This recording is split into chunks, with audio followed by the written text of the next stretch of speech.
an ultimate global podcast.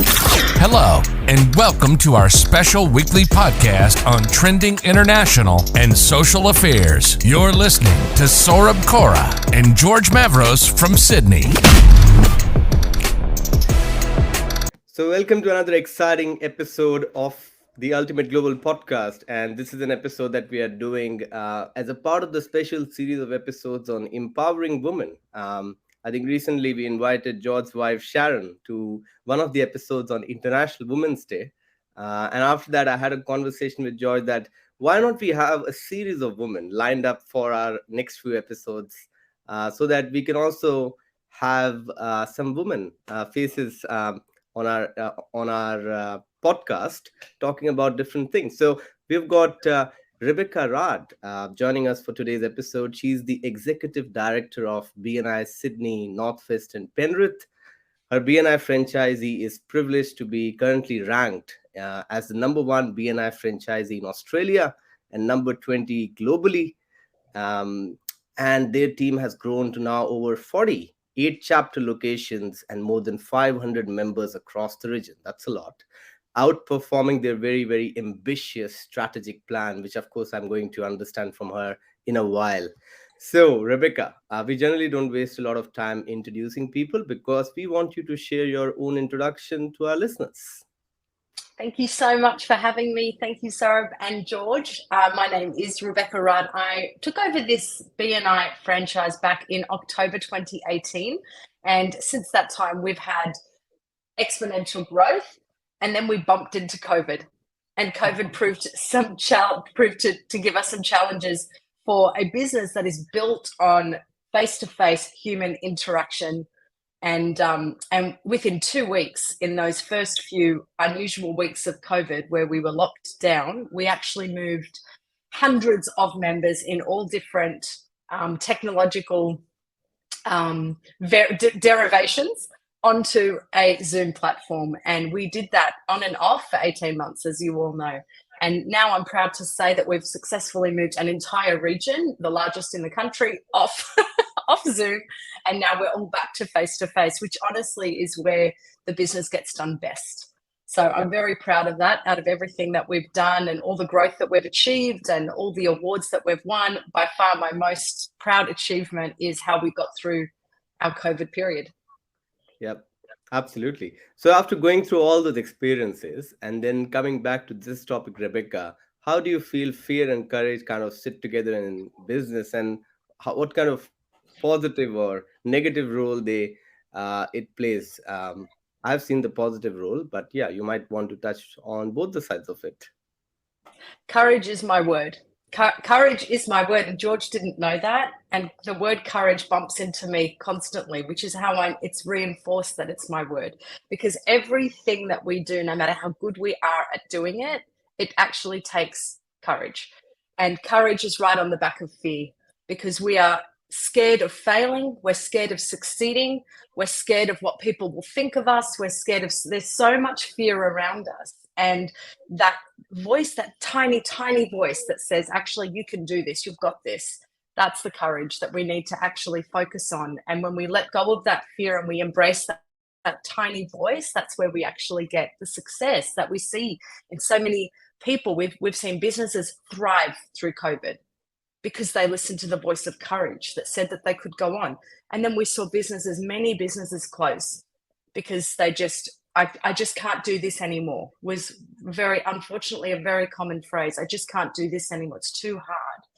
And fear and courage are everything, not just in horrible, dark times like what we went through in COVID, but in everyday life. On a Monday morning when it's dark and rainy in the middle of winter and you have to get up at 5 for a BNI meeting that starts at 6:30.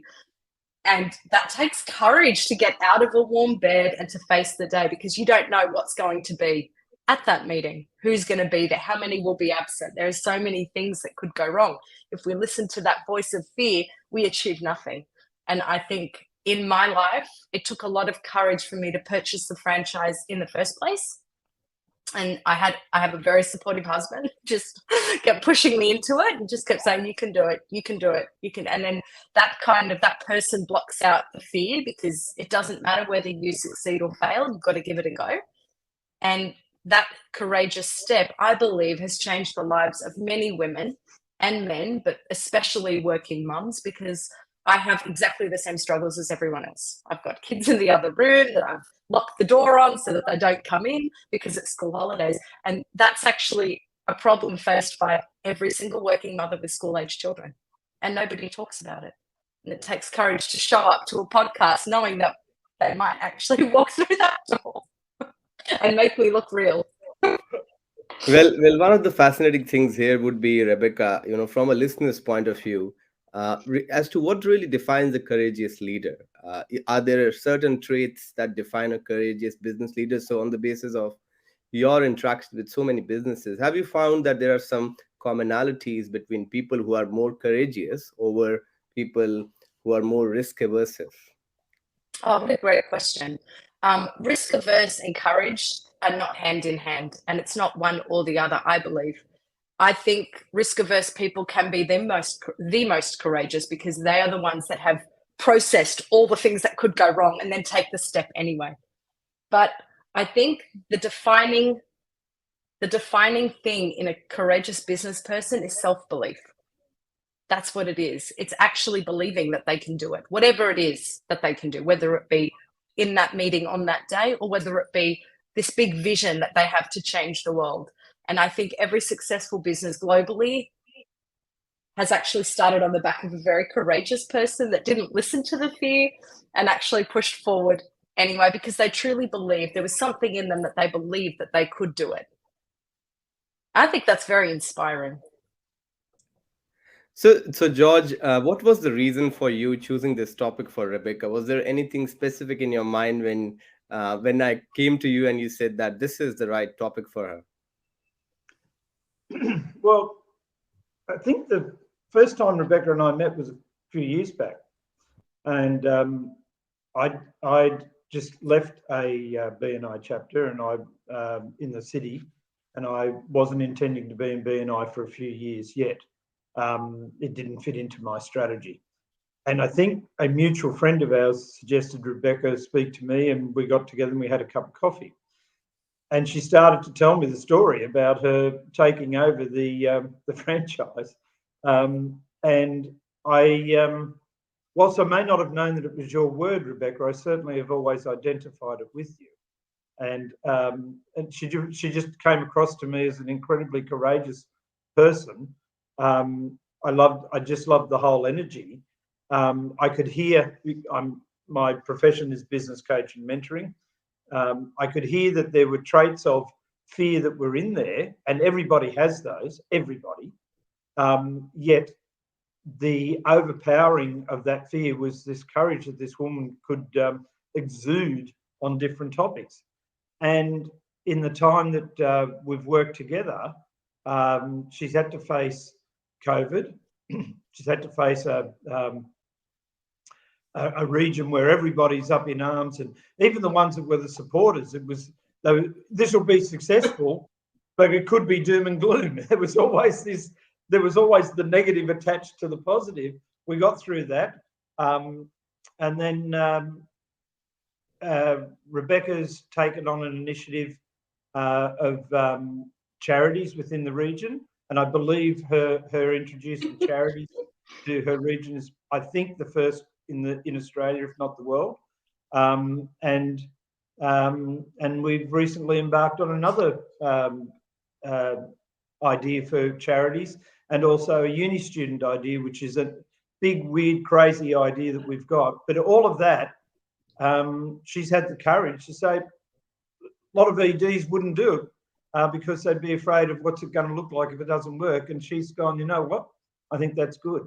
And her efforts, especially in the charity section, it shows great courage that she's taken it on. But she just exudes it. She just literally exudes it. And so she, to me, is the epitome of Nelson Mandela. I can't remember his exact saying, but he talks about it's not the person that doesn't have fear who's brave. It's the person that has the fear and overcomes it. This lady exudes it. And I think she's a fantastic role model, not only for women in business, men as well, but especially for women. You can do it. You can You're do it. very generous with your compliments, George, but I will say this. It actually can't be about me. And that's the problem. It sometimes become about me because I'm leading the region, which is holding so many businesses. But what it's actually about is who's looking at that and thinking that they can do it too. That's what it's actually about. It's always been about that. I come from a family of 5 girls. There are five ladies in my family. I've got 5 sisters plus myself. That's 6. And I was the trailblazer in many ways for them. And now George is starting to meet some of them. They're coming through BNI 8 years later. It took a while, but there we are. And what I do, I'm just showing what's possible. So it doesn't become about me. It actually becomes about what I can do is what they can do, but they can actually do it better because they're more organized, they're more structured, they understand systems better than me. There are a lot of gaps in my life and in my business, but I just try to do it first so that they can see, oh, that's doable. Oh, if she can do it, I can do it. You know, Usain Bolt's record that nobody could break his record, and then one day he just went, oh, I'm just going to do it. He did it. Then all of a sudden everybody did it after him. It's the same thing. It doesn't become about the person anymore. That record is broken. It's an open floodgate. It's up for grabs. Go and get it. Go and have your best life. You know. What's this new thing, Rebecca, which I saw on your profile, where you are giving a tough competition to Ultimate Global Podcast by having carpool conversations? What's this carpool conversation? I thought you were going to. I thought you were going to take away all our audience through that. I do believe George's condition for coming into the region was he would come into my region when he was ready, and he'd only do that if he did a carpool conversation. I love those carpool. I've actually got it. I have to re-engage my carpool audience because those carpool conversations, they were born from a woman called Anna Perdrio, and she was a president of our BNI corporate chapter. And she was looking at my car videos, and she just said, Rebecca, I've got this idea that, you know, I think you can actually spotlight some of your best members and actually give them a voice because you've got a voice in the car. Let's share that. And I started with Anna. My very first carpool video was Anna Perdrio. Funnily enough, it came up on my Facebook memories like yesterday. So it's like such good timing that this comes up. But it's always been for me about spotlighting somebody else. It can't be about one person because then it defeats the purpose of what I'm doing. What I'm doing is a lot bigger. What George has done for me is he's opened my eyes to the world of not-for-profits. That's what's shifted. And we have had a seismic shift in the region towards charities. And now more than half of our chapters have an active not-for-profit member. And we're joining them together monthly in what we call a charity collective. And I think my most courageous move yet was agreeing to a $2 million fundraising goal in 3 years to support our charities, because God help us, you know, I'm really not for failing, but that one, I'm scared. That has a lot of fear associated with it. So, George, do you have any questions for Rebecca? Yeah, so I want to go back to, here's Rebecca, and she's hanging around this thing called BNI, and I think Ricardo was in it prior. Or you joined for Ricardo's business originally, I think. No? Oh no. He joined, and then I thought it was all weirdos who just get up too early in the morning and must show up in their pajamas. The cult. Everyone drinking Kool-Aid at 6 o'clock in the morning. So I didn't join, and I was very against it for 6 months until my sister said to me, "Are you kidding me?" So wait a minute. He said he'll watch the kids, and you get to have a hot breakfast with a hot coffee with adults once a week. And that's like, Sarah, she's like, "Why are you?" Yeah. She said, "Why are you fighting that?"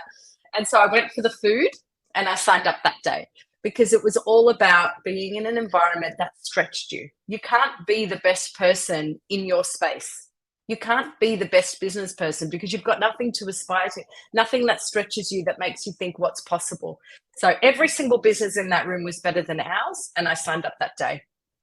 And Ricardo was definitely the trailblazer for BNI. I'm not going to lie. So 6 months. Okay, so you're in there and you're a member and they're doing the BNI thing and we've got the green lights and all of that. How do we step from, oh, well, look, I'm a member, to why don't I buy the region? So the structure, it was a lot smaller, 200 odd members back then. And the structure was that you became an ambassador and you earned your stripes. It's a volunteer role. And then eventually you would become a support director to support a chapter in their growth journey. And I was a support director. It took me a couple of years. I earned my stripes, and unfortunately, Glenn Anthony, who was an excellent leader, he had a personal situation, and his wife passed away suddenly, God rest her soul, and he was like, I'm done. I'm out. I want to retire. I want to move up to Coffs Harbour. I'm done. I'm selling the region. And I was very close to him because I was supporting him with a couple of chapters. And I said, Glenn, you don't have to sell it when something big happens. You're probably better off, taking some time to think before you make a very big life decision. He was very certain that's what he wanted to do. So I went home and told my husband that, it's so sad. I was heartbroken. Everybody was upset. We knew Sue well, his wife. And I told my husband that he wanted to sell it. And Ricardo just said, how much does he want for it? And I went, no, didn't ask, don't want it, too much work, I'm busy, I've got the kids, I've got your business, I've got home, full capacity, cannot take on anymore. And he went, go and ask him. And so I did, and that started a series of conversations where I had to become who I needed to be. I'm not a natural business person, I'm a people person, and I'm proud of that. So for me to embark on the sale of a business was difficult and very challenging. I was terrified that it wouldn't work. Where was the tipping point, do you think, that you moved from fear to, you know what, and then the courage kicked in? Where was that tipping point for you? I had a really difficult conversation with a person during that process, and I was really upset. Somebody else wanted to buy it, wasn't offering enough money, but they were being mean to me. My spirit doesn't cope with people being mean to me, so I was stepping back. And I called my accountant. I was crying. I was so really upset. It's all greed and money, and I hated it. I hated the process. I called my accountant. I said, I'm out. If they want it, they can have it. I'm a lover, not a fighter. I'm done. And he just said to me, don't be stupid. You know how to do it. You know how to grow it. You can launch chapters. Nobody can launch chapters like you. You go fight for it. And that's where it kicked in, because Ricardo, he believes in me, but he's my husband. I married him. We're together for life. That accountant saw something in me. He's still my accountant, and I'm starting him a BNI chapter. But he saw something. There was something there. And when he said, you've got this, you can do this, I thought, put on your big dog pants, Rebecca, just get it done. And I did. And I felt that was really hard. I'm very happy I did it. Best decision ever. But yeah, I had to overcome. There was so many I'm not good enough moments. It's too big for me. I don't know what I'm doing. I have no idea what to do. I spent years, the first 2 years, thinking all I can do is launch chapters.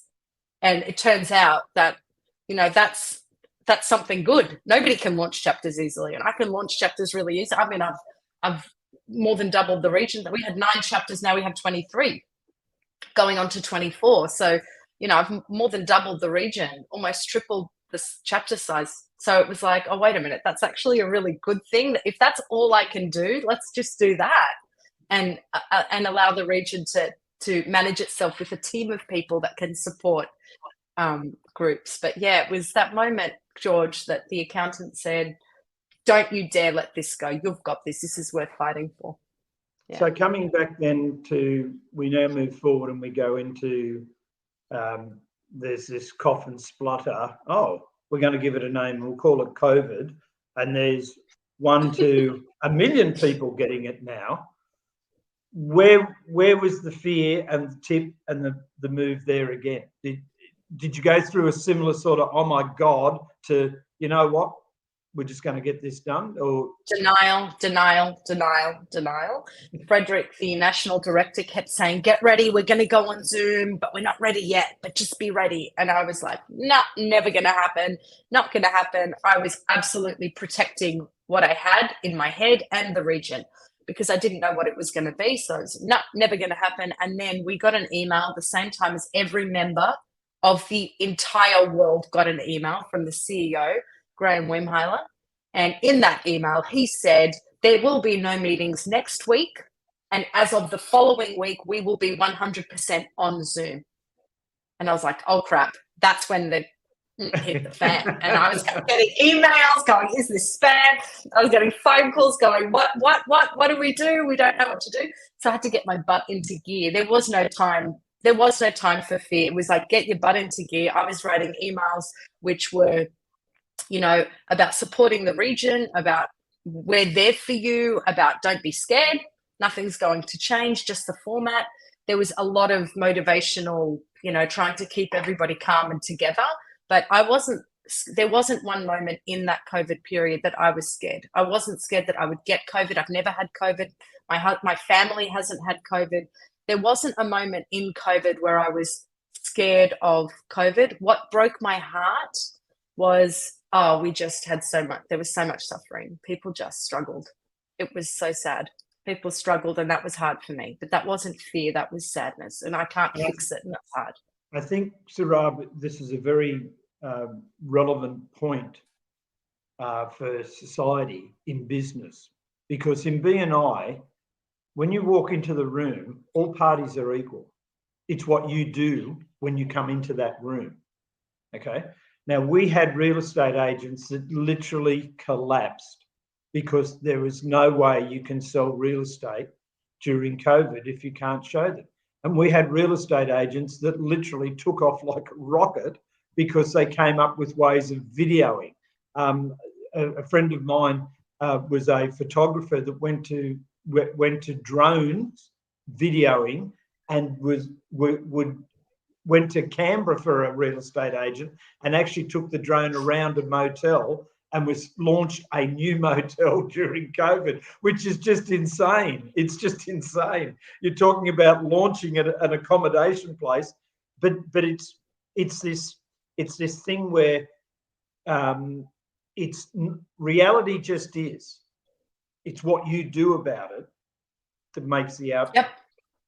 And it's who you listen to, George. It's the voice in your head. And when you succumb to that voice of it's too hard, I'm tired, it's impossible, it's too big, that's where you don't get the ideas of the drone. That's where the ideas stop. It's just a brick wall right in front of you where, okay, well, it's too hard. I'm just going to stop thinking about it now. I'm going to start feeling sad about it. So there's a lot of people watching this podcast over the next 3 months, 6 years, whatever. And they're going to go, oh, yeah, but like she can do it, but I can't. What do you say to that person? Oh, I'm nobody. If I can do it, that's why you can do it, because I don't have any special skill. There is nothing here that separates me in any way, shape, or form from anybody else, woman or man. And I had somebody ask me that the other day, what makes you different as an executive director from the other executive directors? And I'm like, absolutely nothing, because we're all in the pursuit of supporting people. And if we can just remember that it's about somebody else and not about us, if we can externalize instead of internalize, if we can keep pushing it out, that means that we still have life in us. Because when we start to push it in and it doesn't work and it just suffocates. And then when we push it out, it makes it bigger and more successful and stronger, and it radiates, and it's such a beautiful thing to see, and it spurs you on. And it makes you want to do it more. But there is absolutely no reason why anybody can't be successful at anything they do, because all they have to do is try. You just have to do it. And then if it works, that's fabulous. And if it doesn't, try it again, because what's the worst that could happen? And I think a grey-haired old man once told me that. Over to you, Sarab. And I think there is also a famous song which says, you can get it if you really want, but you must try, and try. That's one of my other favorite songs in the morning. I think I told this to George a few days ago. Because I think that kind of it's pretty helpful. Sometimes, in sales, I'm in sales, so sometimes you don't have enough sales. Sometimes you get good sales.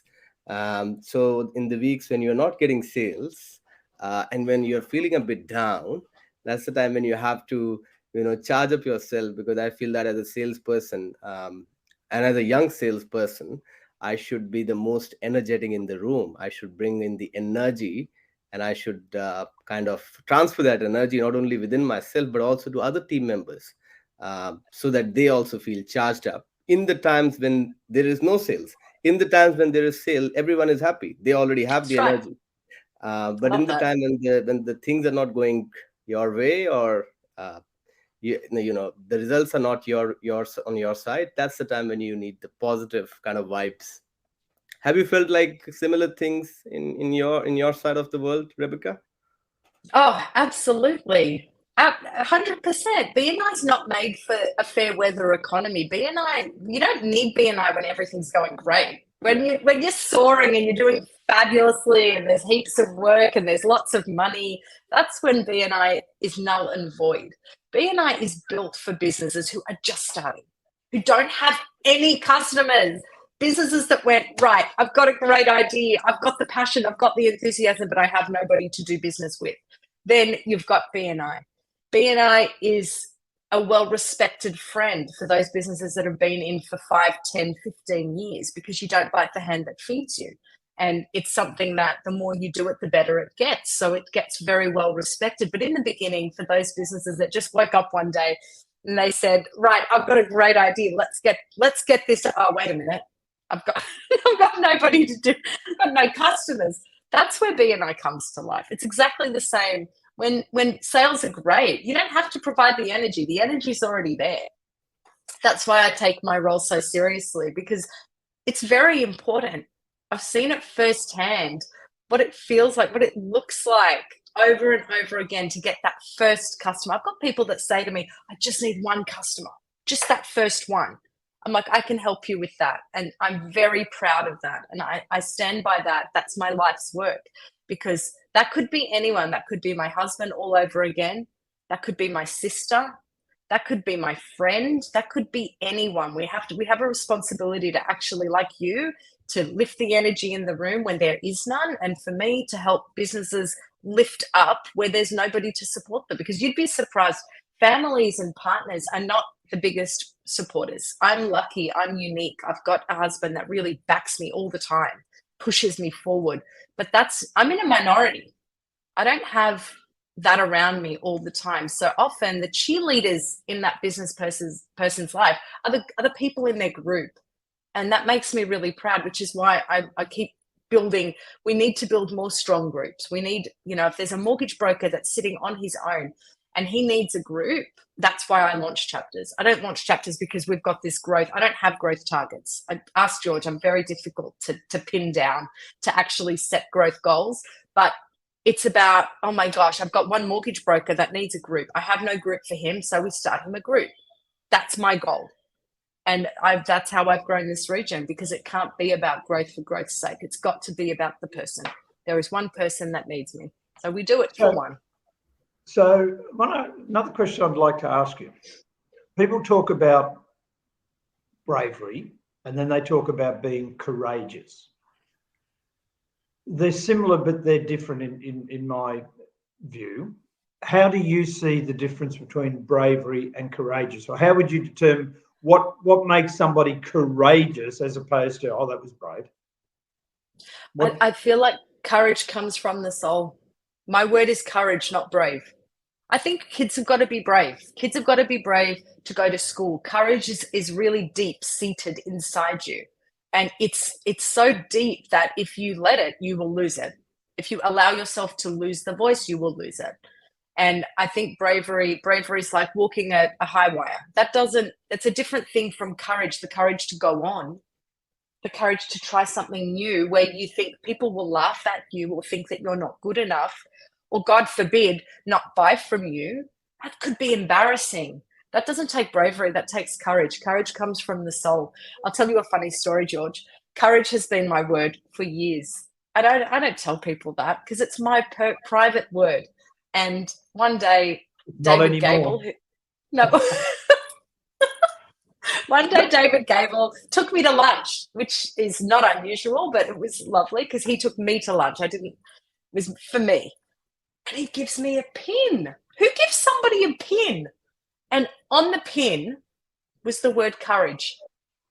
And I'm like, I don't know, I must just have that aura about me. But I just touched me so much. I thought, how did you know that I need it? And that was just between the lockdowns of COVID.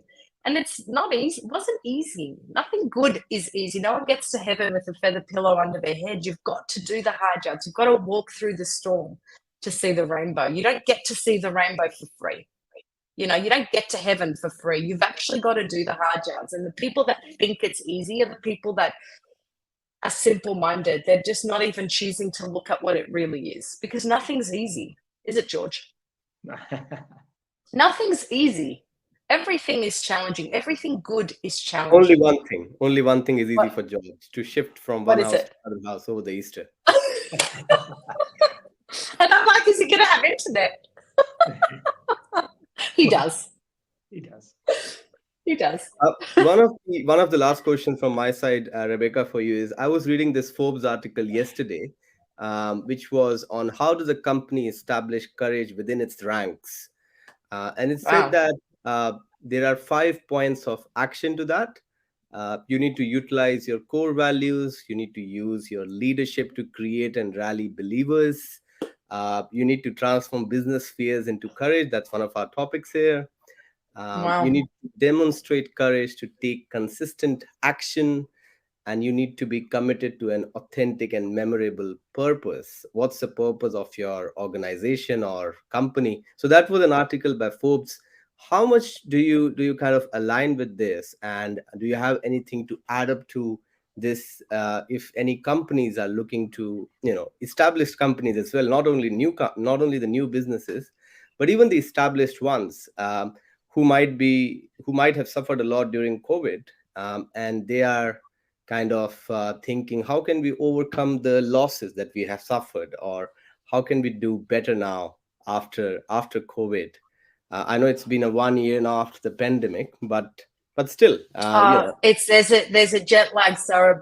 There's a jet lag with COVID, and even we see it in BNI. There's a jet lag, and we can say that it's over for a year, but it wasn't. Last year was the most challenging year of all the COVID years, and there was no COVID in that year. So it's a very real thing to be feeling that it's too hard to recover losses. But what I do is I draw a new line in the sand. And you got to stop beating yourself up about it, because you cannot change it. It is what it was. And my dad actually said to me, Rebecca, just let it go. It was a casualty of COVID. And that was really how you have to get through it. So now that you've drawn a new line in the sand, I think courage really comes strongly from the leader first, because you have to show that it's okay to try things. And it's okay if it doesn't work. And it's even better if it doesn't work, because it's like, well, that didn't work. Let's try something else. And George, I think that was you reinforcing that with the charity collective goal of the $2 million in 3 years. Just chill, Rebecca. We're going to do our very best to achieve that goal. And if we don't, and we get 1 million instead of 2 million, you've still got $1 million for the charities. And I think that is a key driver in creating a culture of courage in a business. You have to be able to try things without the fear of failure, because earning $1 million for raising $1 million for charities is not failure because you didn't get to 2. It's actually a huge success because you got to 1. And I think who we're around, and I'm looking at George, who we're around really influences how we do that. Whether you're at the lead of this business or of this membership base or not, you still have huge influences around you that really shape who you are and how brave you are. And sometimes you don't know. It's that word that you say to somebody has so much power. And that moment of, you've got this, you've really got this, go and get it.